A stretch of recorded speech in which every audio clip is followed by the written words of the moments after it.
Olá pessoal, sejam muito bem-vindos à quinta aula do curso intensivo de metas. Como sempre, é um prazer enorme contar com a sua audiência, com a sua participação aqui no curso. Nessa aula nós vamos expandir o conhecimento sobre a estratégia de busca da quarta aula para outras plataformas além do PubMed. A mensagem inicial aqui, que é a mesma de sempre, é a importância da persistência no processo. Eu sei que é um caminho árduo, mas é justamente por isso que o prêmio é muito bom. Você ter independência nas suas próprias publicações, ganhar autonomia, é algo que é valiosíssimo, no nosso meio acadêmico, profissional, na medicina e outras áreas da saúde. Isso tem um preço, isso custa a sua dedicação, o seu tempo, o seu esforço, e eu quero mais uma vez passar essa mensagem positiva para vocês. Tenham força e foco, eu e minha equipe estamos todos disponíveis para ajudá-los durante esse processo e com a sua determinação, com o nosso apoio, com as aulas práticas, vocês vão ter esse domínio tão desejado. Quero convidar todos vocês para participarem também junto comigo do curso intensivo de ECG. É um conhecimento aí que se aplica a todos os médicos, médicas, e eu iniciei esse processo de ensino, o intensivo, ele nasceu inicialmente no curso de eletro. No momento que eu estou fazendo essa gravação, nós já fizemos 12 edições passadas do curso intensivo de ECG, com mais de 5.000 alunos. Então, se você quer ter domínio completo em eletrocardiografia, no mesmo formato aqui do intensivo de metas, aula teórica, aula prática, muito prático o curso, como é o intensivo de metas, se junte aí a esses mais de 5.000 alunos que fizeram edições passadas do intensivo de ECG e adquira aí domínio completo, absoluto de eletrocardiografia. Permaneça no grupo de avisos do intensivo de metas, porque sempre quando eu abro uma nova turma, eu convido os alunos metas para participarem do intensivo de ECG e mando um desconto lá no grupo também. Explicando para vocês rapidamente como que é a estrutura do intensivo de ECG, é um curso que começa desde o básico, desde o zero. Tem um ciclo básico e um ciclo clínico. No ciclo básico eu ensino conceitos fundamentais bem iniciais em eletrocardiografia, como vetores, ondas, no eletrocardiograma, derivações, intervalos, são conhecimentos bem básicos e todas essas aulas do ciclo básico são gravadas, tanto a aula teórica de cada tema quanto a aula prática. E aí, nesse período que você está assistindo o ciclo básico, você tem acesso às apostilas pelo portal do aluno, pela Hotmart, E lá nesse portal do aluno, você vai ter tanto as aulas teóricas, as práticas e a apostila, só que nesse momento a gente envia as apostilas físicas, impressas para vocês. A gente manda para o seu endereço para quem está no Brasil. E em algum momento aí das semanas iniciais do curso, você recebe essas apostilas na sua casa e você pode fazer os exercícios, os eletrocardiogramas, resolvê-los com a sua própria apostila impressa. No caso de eletrocardiografia, eu julgo isso como um fator muito benéfico, que ajuda bastante no aprendizado. E depois que você completa o ciclo básico, a gente parte para o ciclo clínico, onde a gente fala de fato de temas altamente relevantes na prática clínica, isquemia miocárdica, infarto com supra, bradiarritmias, taquiarritmias, todos esses temas aí que são relevantes na cardiologia e eletrocardiografia. A apostila prática que eu mostrei para vocês agora, ela tem 250 eletrocardiogramas e ao todo no curso nós discutimos juntos mais de 400 eletros. Então é um curso extremamente prático, todos esses eletros têm correlação clínica, tem um caso clínico junto com o eletro. Então com a prática extensiva, com a didática que eu passo para vocês, com a prática, praticando junto comigo mais de 400 eletros ao longo do curso, vocês vão ter domínio absoluto em eletrocardiografia. Então fica o convite aí para vocês participarem. A estrutura é essa, 50 horas de carga horária, tem aulas ao vivo, tem aulas gravadas, tem monitorias comigo, tem mais de 5.000 alunos, como eu falei, e vai ser um prazer enorme contar com a sua participação aí em edição futura do intensivo de ECG também. Aqui para a gente finalizar essa parte falando do intensivo de ECG, alguns feedbacks aqui, só esses dois que eu trouxe para vocês. O feedback é unanimamente positivo. O pessoal realmente tem gostado bastante do curso. Como você vê aqui, uma R1 de clínica médica, que aprendeu de forma desorganizada antes, e aí no curso de intensivo de ECG, realmente teve o domínio completo de eletrocardiografia. E o aluno no começo da faculdade também, com um relato similar também, gostando do material, do curso, das aulas ao vivo, das monitorias e assim por diante. Então, eu gostaria muito de contar com a sua participação em edição futura do Intensivo de ACG. Fique no grupo que você vai receber o desconto aí para aluno do Metas. E eu quero também lembrar a todos vocês, no momento que você estiver assistindo esse vídeo aqui, se ainda estiver aberto a inscrição, para você participar do concurso da aplicação para os experts aqui no Intensivo de Metas. É uma oportunidade adicional, eu já expliquei isso em um vídeo separado, mas só quero lembrar você para mandar a sua aplicação, para ter essa oportunidade de trabalhar com esses colegas altamente capacitados nas suas respectivas especialidades e você ter a oportunidade de ser mentorado, de aprender com um desses experts aí no intensivo, tá bom? Então vamos dar início agora ao nosso tema de hoje, lembrando que as aulas do intensivo de ACG, intensivo de metas, não têm filiação com as instituições onde eu trabalho. Pessoal, vamos relembrar os nossos passos até aqui. Primeiro a gente gerou uma ideia de pesquisa, através dos métodos sistemáticos que eu passei para vocês. Aí depois a gente foi e deu forma a essa ideia, criando aí uma pergunta no formato Picot, lembra da nossa aula 2? Depois nós testamos a viabilidade dessa ideia. Por fim, fizemos a nossa estratégia de busca, que foi o tema da última aula. Lembrando que na estratégia de busca a gente está lançando a rede na literatura, nas bases de dados, procurando ali não só os artigos que a gente já tem na nossa busca por viabilidade, artigos que a gente encontrou de uma ou outra maneira, mas agora a gente vai buscar de forma sistemática. Então a gente monta uma estratégia de busca que tem aquele objetivo. Você quer que ela seja abrangente, para não deixar passar nenhum estudo que se encaixe na sua pergunta Picot, mas ela não pode ser muito abrangente, senão vai tornar a sua busca impraticável. Uma pergunta que o pessoal sempre faz é: qual que é o número de estudos que é bom, Anderson? Qual que é o número que não é grande demais, nem pequeno demais? Isso aí depende de cada ideia. Em cada ideia você tem que buscar esse balanço entre um número que não é tão grande, que fica imprático fazer, e um número que não é muito pequeno, de tal forma que você vai perder estudos relacionados ao seu tema de interesse. Então, em algum tema, o número ideal pode ser em torno de 300, em outro pode ser 1.000. Então, isso é muito variável, depende de cada ideia, de cada tema. O foco não está no número de resultados, o foco está na estratégia de busca. Você tem que olhar a estratégia de busca e ver se ela não é abrangente demais, ver se ela não está restrita demais com as técnicas que eu expliquei na última aula. E aí, na última aula, eu ensinei a montar essa estratégia de busca na nossa principal plataforma, que é o PubMed, a biblioteca aí da National Institutes of Health, National Library of Medicine, a biblioteca aí digamos assim, do governo americano mesmo, que tem essa filiação governamental, tem até o domínio .gov. Já falei bastante para vocês sobre o PubMed na aula passada, PubMed, que é a biblioteca, é o sistema, a ferramenta de busca da Medline, que é de fato essa biblioteca aí. A gente lembrou, só lembrando do conceito que a gente discutiu na última aula, que a gente usou esse exemplo aqui para a gente chegar na estratégia ideal de busca para aquela ideia de usar droga antiarrítmica ou ablação por catéter como primeira linha no paciente com fibrilação atrial sintomática. Então, eu já expliquei na última aula como que a gente chegou nessa estratégia, a gente montou alguns termos de busca inicial, utilizamos as aspas, os parênteses, os operadores booleanos, e aí a gente foi testar essa estratégia, viu que tinha um erro, lembra disso? E aí a gente adicionou droga antiarrítmica aqui, como é escrito dessa maneira, tudo junto, sem o hífen, porque estava faltando um estudo, porque a gente não tinha esse termo.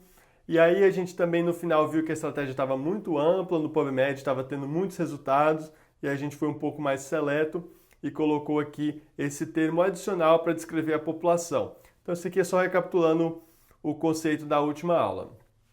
Quando você for fazer essa estratégia de busca no PubMed, agora a gente vai ter que expandir agora o nosso conhecimento além só da própria estratégia de busca no PubMed. Então, o primeiro ponto que eu quero compartilhar com vocês aqui é a importância de estar sempre reavaliando a sua estratégia de busca.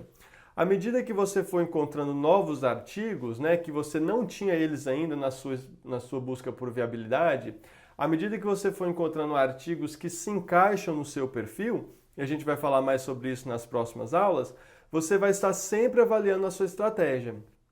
Aí você fala: Anderson, como assim? Como que eu vou utilizar novos artigos que eu achei com a minha estratégia para ver se a minha estratégia funciona ou não. Não faz sentido, né? Porque se você achou o artigo novo com a sua estratégia, como que você vai testar se a sua estratégia funciona ou não? Então aí você vai utilizar uma técnica, né, que eu descobri recentemente, tem um nome formal, há muito tempo eu ensino isso, mas existe um nome formal na literatura para essa técnica que é backward snowballing. É quando você encontrar um artigo novo que se encaixa no perfil dos seus estudos, principalmente no começo, à medida que você estiver começando a análise desses estudos, você vai olhar a referência deles. Você vai olhar a referência desses novos estudos, as citações, e ver se nas citações você não encontra novos estudos que se encaixam na sua pergunta Picolt. É um processo manual, demorado no começo, porque você montou a estratégia de busca no PubMed, fez todo o exercício que a gente fez na última aula, achou que essa estratégia faz sentido, e aí você vai executar a sua busca com ela. Eu ensinei na última aula você testar a sua estratégia com os artigos que você já tem na busca de viabilidade. Foi o tema da nossa aula 4. Só que agora a gente vai ir um passo além. A gente vai começar a fazer essa busca no PubMed e nas outras bases de dados, que eu vou explicar já já. E à medida que você for encontrando novos artigos, nos iniciais, você não precisa fazer isso em todo o processo, porque vai demorar demais. Mas no início, quando você for encontrando novos artigos, leia as referências deles, as discussões, as citações daqueles que se encaixam na sua pergunta Picolt. Não é para fazer isso com todos os resultados da sua busca no PubMed. E aí você vai ver se nas referências desse novo artigo você não encontra novos artigos que se encaixam na sua pergunta Picolt. Isso chama backward snowballing. Você encontra um artigo que se encaixa na sua pergunta Picolt e vê se ali, naquele artigo, não tem referências que também se encaixariam. E aí você já sabe o que você tem que fazer com isso. Se você acha novos artigos com esse processo, teste para ver se eles estão dentro da sua estratégia de busca. Essas são as ferramentas para você testar a sua estratégia de busca. A pior coisa que pode acontecer com você é você fazer 2, 3 semanas de trabalho nessa fase de estratégia de busca, buscando os dados de bases, nas bases de dados, e aí no final do processo você fala, caramba, tinha um artigo aqui que se encaixa na minha pergunta Picolt e ele não está na minha estratégia de busca, a estratégia de busca está falha. Aí você tem que voltar do começo. Aí você perde aquele serviço todo, ou praticamente todo. Então o que você tem que fazer para evitar isso é o que eu ensinei na aula 4 e estou ensinando agora. Você teste a sua estratégia de busca com os artigos que você já tem pela teste de viabilidade. E aí você faz backward snowballing. Vai achando novos artigos, olha as referências deles. Porque se tiver um artigo que se encaixa na sua pergunta Picolt e não está na sua estratégia de busca, a sua única chance de encontrar esse artigo é encontrar ele nas referências dos artigos que você já tem. Entendeu? Então, aí se você precisar fazer isso, aí o que você vai fazer? Aí você vai modificar a sua estratégia de busca. Tá bom? Esse aqui é a jogada. É você testar a sua estratégia de busca através dessas duas maneiras. Nessa próxima parte da aula agora, eu vou falar para vocês de outras bases de dados além do PubMed. E aí eu vou inicialmente falar de forma expositiva, só um pouco sobre cada base de dados, e aí vou colocar tudo isso junto e esclarecer como que deve ser feito essa busca nas outras bases de dados. Então vamos lá. A primeira delas que eu quero compartilhar com vocês aqui é a Cochrane. A Cochrane é uma instituição britânica, mundialmente conhecida justamente pela execução de revisões sistemáticas e meta-análises. Tanto é que a logo da Cochrane é um forest plot, que a gente vai aprender na nossa aula de estatística. Tá bom? A Cochrane, além de executar revisões sistemáticas, executar meta-análises altamente relevantes, a Cochrane ela também tem a sua própria base de dados para estudos. Então você deve procurar na plataforma da Cochrane também. Tá certo? Além disso, além dessas duas funções que eu falei, a Cochrane faz revisões sistemáticas e meta-análises, a Cochrane tem uma base de dados que a gente vai usar para a nossa busca, e a Cochrane também emite diretrizes de como devem ser feitas revisões sistemáticas e meta-análises. Então existe um manual de conduzir meta-análises diagnósticas, um manual de conduzir meta-análises de intervenção da Cochrane. É um manual enorme, tá certo? É tipo um tratado, um livro-texto de como fazer revisão sistemática e meta-análise. é uma fonte excelente para você para aprender um passo específico. Tá com uma dúvida na condução da sua meta-análise? Tá com dúvida se faz A ou faz B? Como que executa um passo? Tá certo? Viu a minha aula, talvez um conteúdo não ficou tão claro.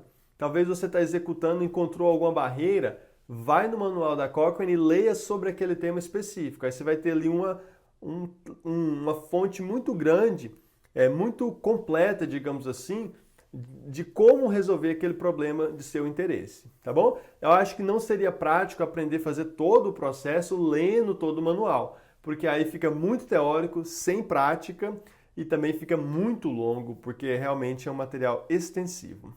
Tá? Então essa dica aí para vocês, usem o manual da Cochrane quando tiverem dúvidas sobre a execução de algum dos passos da meta-análise. Outras bases de dados que eu quero compartilhar com vocês aqui são o Scopus e o Embase, né, que são duas plataformas da Elsevier. A Elsevier é uma editora holandesa, possivelmente a maior do mundo em literatura da saúde e medicina, e ela tem essas duas bases de dados. Existe uma sobreposição muito grande entre os Scopus e o Embase, tá? Existem algumas diferenças sutis entre eles, mas de uma maneira geral há uma sobreposição muito grande, então você não precisa buscar nas duas. Se for buscar utilizando o Scopus ou Embase, basta buscar em uma dessas duas. Existem algumas particularidades dessas ferramentas de busca da Embase e Scopus. Vamos lá. Em primeiro lugar, é que ela é paga, né? Eu não estou falando aqui dos artigos na base de dados serem pagos, como alguns no PubMed são. Estou falando da própria ferramenta de busca ser paga, né? Ela é privada, de uma instituição privada, a Elsevier. Então, para ter acesso ao Scopus ou acesso ao Embase, você geralmente precisa de ter acesso institucional. E é uma ferramenta muito poderosa, tá certo? Ela é maior que o PubMed, por exemplo. Então, é muito recomendado que você use o Scopus ou Embase na sua busca. Aí você fala, Anderson, mas eu não tenho acesso institucional.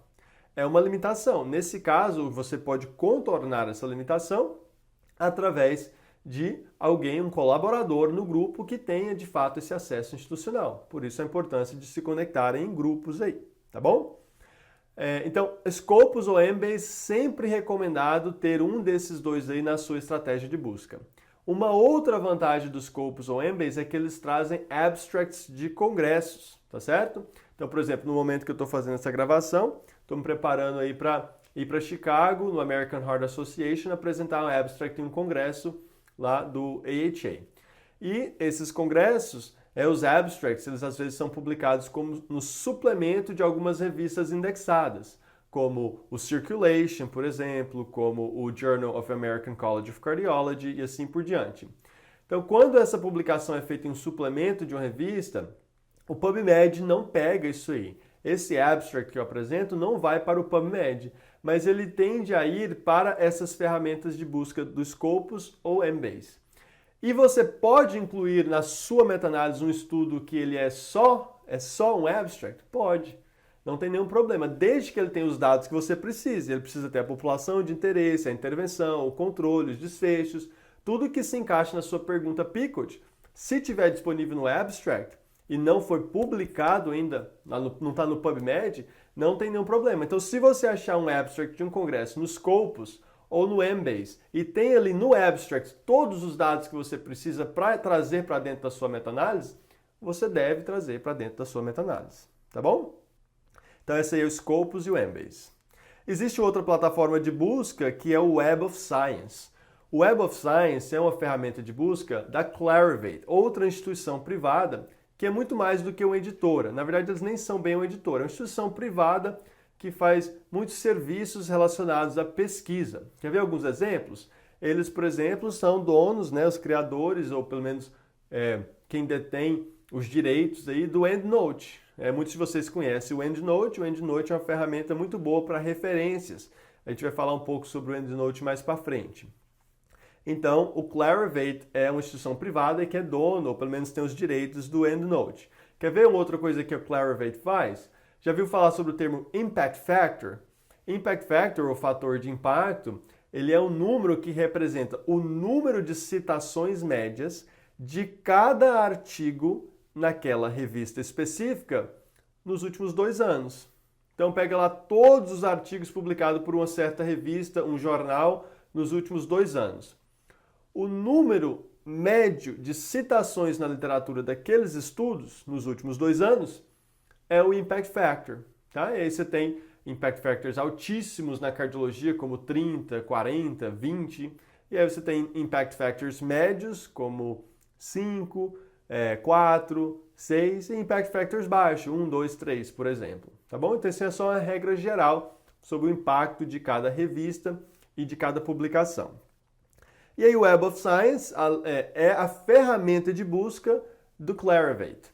E é uma outra estratégia, é uma outra ferramenta que você pode utilizar. Sinceramente, eu nunca fiz uma revisão sistemática e meta-análise com busca no Web of Science, mas vejo nas publicações que algumas pessoas utilizam essa ferramenta.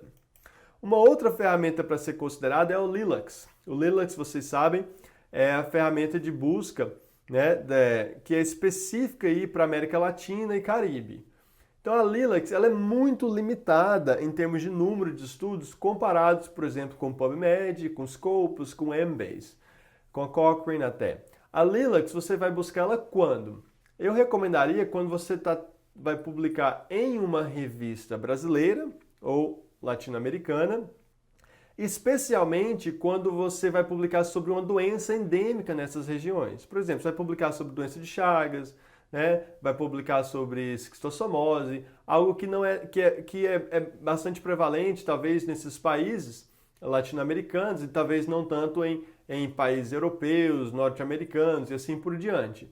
Então, deve-se considerar, nesses casos, utilizar a Lilacs. Mas eu digo que ainda assim, nesses casos, você vai encontrar mais publicações no PubMed e no Embase do que na Lilacs. Realmente é uma base de dados muito limitada, tá bom? Mas é algo para se considerar. E agora eu vou falar para vocês um pouco sobre como fazer a busca nessas plataformas.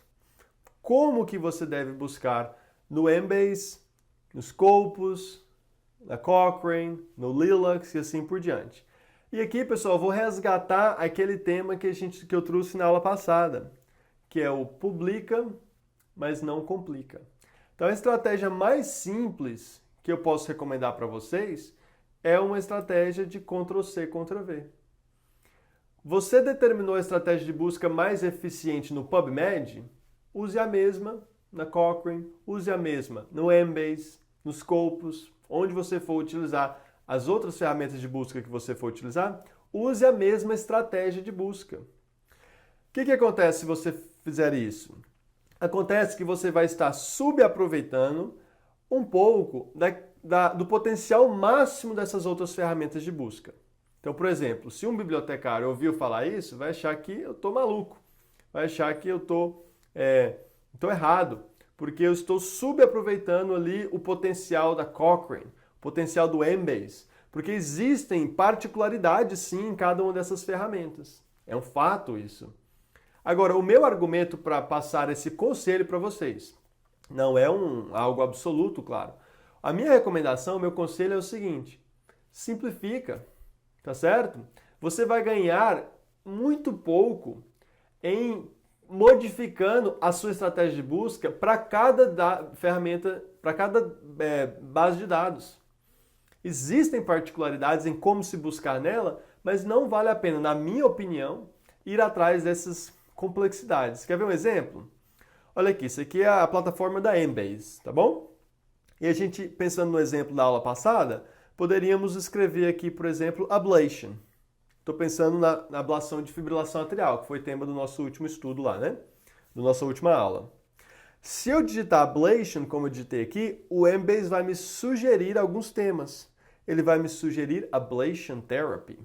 Por que ele fez isso? Porque ele reconheceu a minha palavra e buscou no vocabulário controlado dele. Igual o PubMed tem o MeSH, o Embase tem o M3. E-M-T-R-E-E. M3.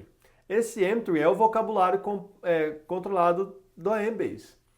Eu poderia utilizar o vocabulário controlado? Poderia. Eu não uso. Eu simplesmente vou aqui e copio a minha mesma estratégia de busca que eu utilizei no PubMed. Com aspas, com parênteses, com operadores booleanos, do mesmo jeito. Porque funciona razoavelmente bem. Funciona muito bem. Ah, mas talvez seria um pouco melhor com o vocabulário controlado. Talvez. Mas e se eu não perder nenhum estudo e for rápido e for eficiente e eu não tiver que ficar pensando em modificar, em procurar vocabulário controlado? De novo, isso aqui é só a minha perspectiva, isso aqui é só a minha opinião. E você pode fazer da mesma forma em outras plataformas. Está aqui a Cochrane, se você clicar aqui em Advanced Search, aí você vai ter a oportunidade também na Cochrane de simplesmente copiar e colar todo, tá aqui, né? Tá na ferramenta de busca aqui, na caixinha de busca, copiei e colei a mesma estratégia de busca que eu tinha utilizado no PubMed. Tudo bem? Então eu fiz isso aqui para simplificar. Para achar essas ferramentas de busca, repare que eu não passei o link para vocês de nenhuma delas, porque todos vocês são altamente proficientes nisso aí, né? É só você digitar no Google, como eu fiz aqui, por exemplo, digita lá Lilacs, né? Aí você vai, claro, vai achar o link da Lilacs, vem aqui, clica em Advanced Search, tá bom? E aí você pode fazer a busca aqui de novo. Como que eu faço isso? Eu simplesmente copio e colo toda a minha estratégia de busca que eu montei no PubMed aqui. Então tá aqui o campo de busca da Lilacs. Eu vou lá e vou copiar aqui os parênteses, as aspas, né, o operador booleano, tudo aquilo que eu fiz com vocês na última aula para o PubMed. Aqui, olha, no Lilacs você pode buscar em inglês, português ou espanhol. Claro que se eu estou fazendo a estratégia de busca em inglês, eu não vou perder tempo modificando a minha estratégia de busca para fazer em português. Você poderia, mas eu acho, de novo, desnecessário. Eu busco em inglês, jogo os mesmos termos aqui no Lilacs. O problema de usar o Lilacs é que ela é muito limitada. Quer ver? Para ficar bem claro isso aqui para vocês, olha, essa mesma estratégia de busca a gente achou, se não me engano, foram 300 resultados no PubMed. Tá bom? No Embase, passou no slide passado, foram 1000 resultados. Então o Embase é maior, eu falei, tem os abstracts das conferências, faz uma busca mais ampla e tal. Quando eu fiz a mesma estratégia de busca na Lilacs, eu encontrei só 2 estudos. Só 2. Tinha 300 no PubMed, 1000 no Embase, 2 na Lilacs. Então é muito limitado. Aí o que eu fiz? Nesse caso eu não poderia, se eu fosse utilizar o Lilacs nesse caso e eu não usei, porque é muito limitado, eu não poderia usar a mesma estratégia de busca. Eu preciso ampliar ela na Lilacs. E aí eu tirei o termo first line. Lembra que foi uma modificação que a gente fez no final da última aula? Eu tirei o termo first line e deixei só os restantes dos termos. Ficou bem mais abrangente e ainda assim só peguei 44 estudos. Então, repito, você pode modificar a sua estratégia de busca para cada plataforma. Eu geralmente não faço isso, eu gosto de manter a mesma, deixar mais fácil, mais homogêneo. Funciona muito bem, como eu expliquei para vocês. Agora, nesse caso, por exemplo, se eu fosse utilizar a Lilacs, não faz sentido buscar aqui e ter 2 resultados. Aí eu modifiquei. Então, se você lembrar da aula passada, no final a gente chegou a essa conclusão aqui, que essa aqui era a melhor estratégia de busca no PubMed.